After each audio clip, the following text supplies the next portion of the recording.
In this week's news, political leaders call for links between sport and alcohol to be broken. Pope Francis formally addresses the United Nations. And VeggieTales creator Phil Vischer is set to release a new kids' movie. This is InFocus Christian News and Current Affairs. New South Wales Premier Mike Baird has joined the chorus of community and church leaders concerned about the too cosy associations between sport and alcohol sponsors. Speaking at a community fundraising event focusing on the damage caused by alcohol-fuelled violence, the Premier said he's uncomfortable with alcohol logos being so prominently displayed on Australia's cricket team uniforms. The Australian Christian lobby gives credit to Mr Baird for his part in ensuring that the recent Big Bash cricket competition was free from alcohol advertising. A number of Australian church bodies have long warned of the health, social and moral dangers of alcohol.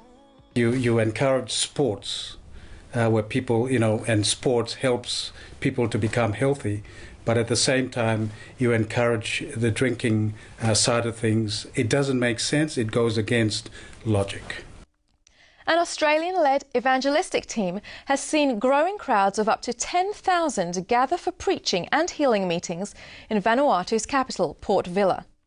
PNG evangelist Joseph Walters kicked off the first 4 nights of the Miracle Crusade series, which was completed by 5 nights of preaching by the Australian evangelist Tim Hall. The event's planning was hampered by the devastation of Cyclone Pam in March. Organisers had to literally rebuild the stage and other equipment damaged by the storm. In the lead-up to the series, Australian donors gave generously to help with emergency supplies and rebuilding homes destroyed by the cyclone. During the 9-night celebration of music, preaching and healing, thousands committed their lives to Christ, 5,000 alone on the final night. Organisers are already planning Miracle Crusade 2016. Rivalry between Christian churches in the southeast of Solomon Islands has come to a head, with a new Adventist church building being demolished and the small congregation told to leave the island. According to the Solomon Star newspaper, the island of Vanuatu is traditionally Anglican, but Bible studies by an Adventist mission volunteer have led to a handful of people becoming Seventh-day Adventist. When the small congregation built a bush materials chapel on donated land, a group of islanders led by the local Anglican priest dismantled the building, and local village chiefs ordered the Adventists off the island. Adventist leaders in Solomon Islands' capital, Honiara, are seeking a solution.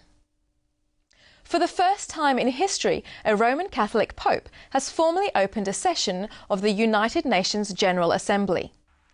During his address to the UN, Pope Francis warned that the selfish and boundless thirst for power and material prosperity leads both to the misuse of available natural resources and to the exclusion of the weak and disadvantaged.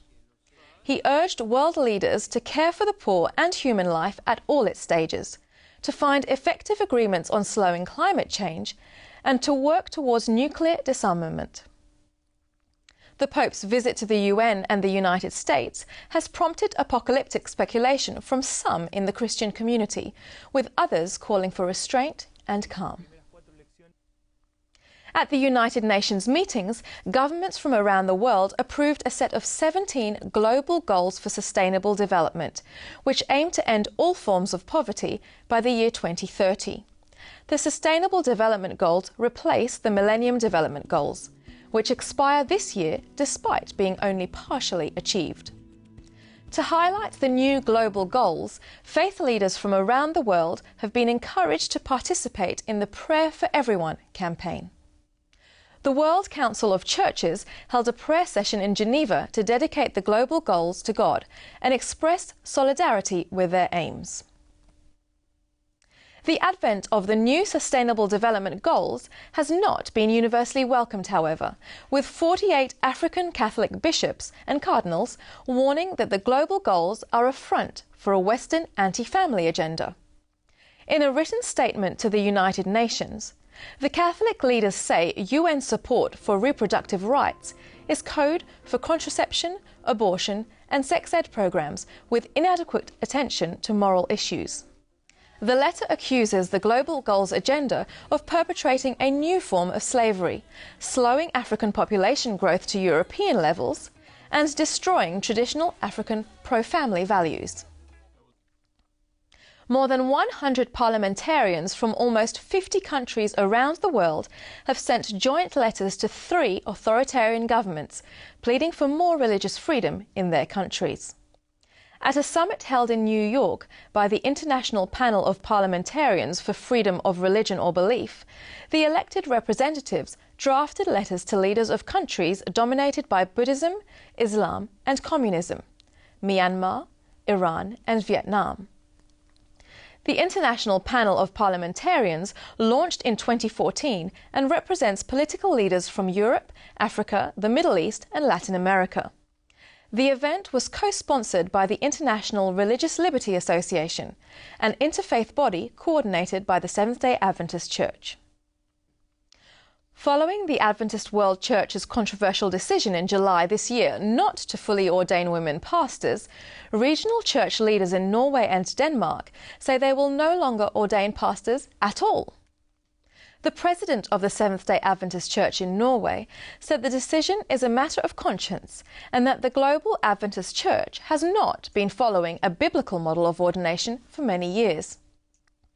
The Church in Norway will no longer report numbers of ordained ministers to General Conference world leaders and will not use the language of ordination to describe its qualified ministers. At the same time, Adventist church leaders in Denmark voted to continue the suspension of ordinations they've had in place since 2013. They're asking the General Conference to confirm that working policies allow for pastors to be credentialed outside of the usual categories of ordained or commissioned.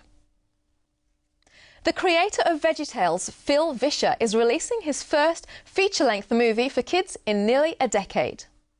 What if God wanted us to take His love to the entire galaxy? Who might be brave enough for that mission? Well, me, of course. Galaxy Buck. According to Christian Newswire, Galaxy Buck Mission to Sector 9 follows the adventures of a missionary sent to share God's love in outer space.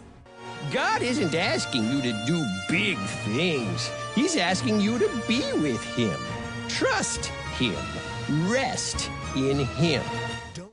Galaxy Buck will be released in the US later this month. And that's the news for this week. For more analysis, interviews and lifestyle tips, check out the full half hour of Record in Focus.